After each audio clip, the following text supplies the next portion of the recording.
बुढ़ापे में दोस्तों की बदगुमानी का क्या गिला। बुढ़ापे में दोस्तों की बदगुमानी का क्या गिला। दूर रहते हैं सभी गिरती हुई दीवार से, दूर रहते हैं। किंबहुना पूर्व प्रसंग में हम लोग श्री कपिल जी का आख्यान श्रवण कर रहे थे।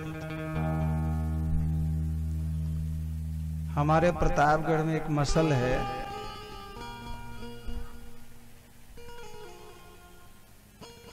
कहावत है, सारे तीर्थ बार बार, गंगा सागर एक ही बार।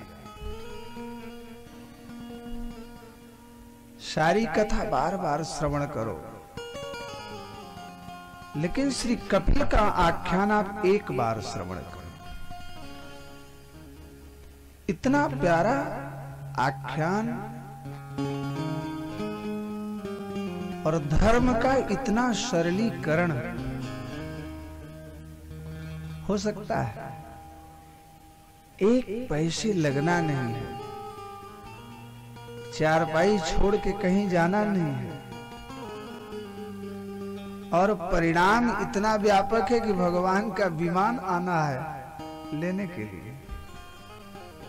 है किसी धर्म में इतना सरल परमात्मा का स्वरूप?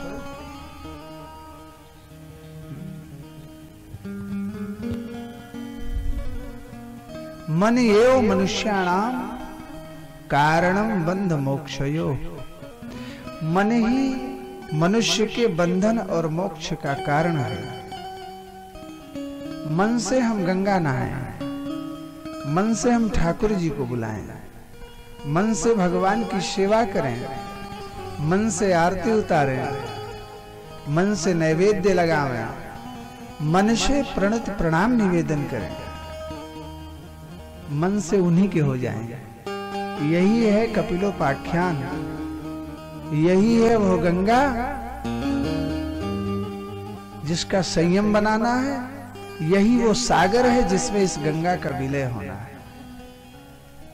गंगा कौन है? गंगा ये मन है। यहां कपिल के आख्यान का गंगा मन है। इस मन को सागर कौन है? सागर है गंगा का परमात्मा में विलय, भगवत प्राप्ति। इसी का नाम है सारे तीर्थ बार बार बलिहारी महाराज। क्या बात! वाह राम किशोर जी, आप बहुत अच्छे हैं। कहां से साफा उफा लिया? हम हो एक दिन पहराया, आज जिन पहराया, लेकिन आज बैठा, हम जब कहा तब पहराया। बैठे महाराज। हाँ बहुत अच्छा। तो गंगा सागर एक बार यह मानसी पूजा आपके हृदय में बैठ जाए, आप ब्रह्म मुहूर्त में उठ करके आधा घंटा 1 घंटा की साधना आरंभ कर दें, एक चवन्नी लगेगा नहीं। फल जो है, जो ये गांव-गांव में टहल करके भोग लगाते हैं, घुसरनाथ जाते हैं, भगवान तो इतने सरल हैं। घुसरनाथ बाबा कहते आप स्मरण करो, हम यहीं घुसरनाथ लेके आ जाते हैं। हर व्यापक सर्वत्र समाना, प्रेम से प्रकट हो ही मैं जाना। ये भगवान शंकर का ही स्टेटमेंट है। अगर वह भगवान नारायण को प्रकट कर सकते हैं तो क्या हम लोग शंकर जी को नहीं प्रकट कर सकते? कर सकते हैं। केवल मन से उनके दरवाजे पे रोज जाओ, उनको रोज बुलाओ। माता श्री देवहूति ने भक्ति का यह आख्यान श्रवण करके प्रेम की 10 अवस्थाओं को पार किया। श्री प्रेम की 10 अवस्थाएं होती हैं। श्रृणवन् सुभद्राणि रथांग पाणे, जन्मानि कर्माणि च यानि लोके, गीतानि नामानि तदर्थकानि, गायन विलज्जो विचरेद संगः। अंतिम अवस्था है कि गायन विलज्जो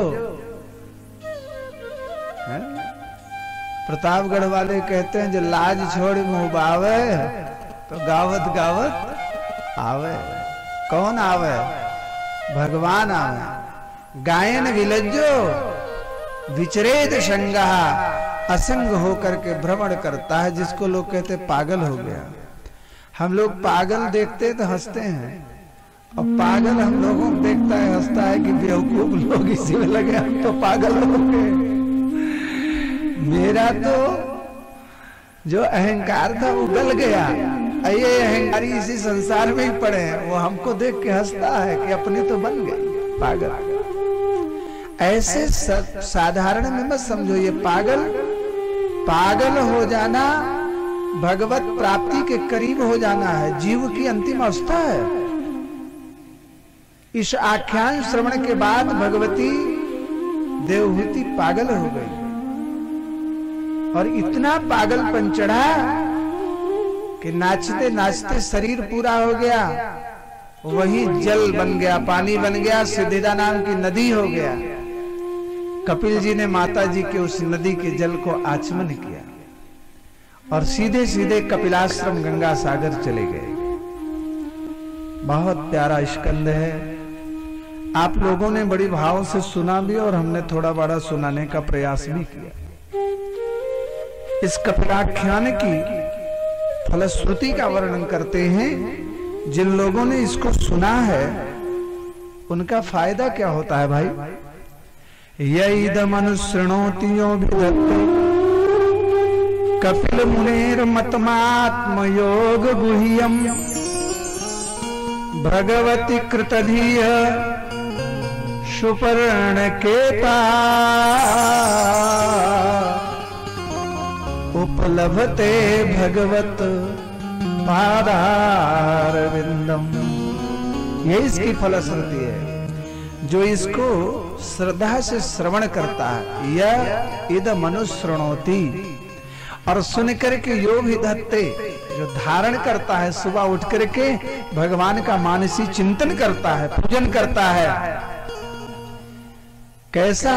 जो श्री कपिल ने जगाया है, कपिल मुने है मतमात्म योग गुह्यम। ये गुह्य आत्मयोग है। गुह्य का मतलब है कि ये देने लायक तो नहीं है। फ्री की पूजा बतावें क्या फायदा है? अरे भाई पैसे वाली बताएंगे तो आप लोग बुलाएंगे, कुछ फायदा होगा, और फ्री में बता देंगे तो कौन बुलाने वाला? तो कहा इसको गुह्य रखो, बताओ मत। लेकिन परंपरा है तो बताया जाता है, यही सरलीकरण है। यह गुह्य आत्मयोग है। अभी तक आपने जो किया वो संसार के लिए किया, अपने लिए क्या किया?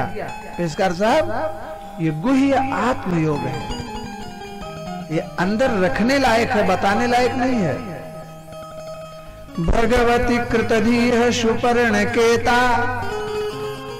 सुपर्णकेता गरुड़ध्वज, भगवान की कृपा से सुपर्णकेत गरुड़ध्वज भगवान की कृपा से उपलब्धते, उसको प्राप्त हो जाता है।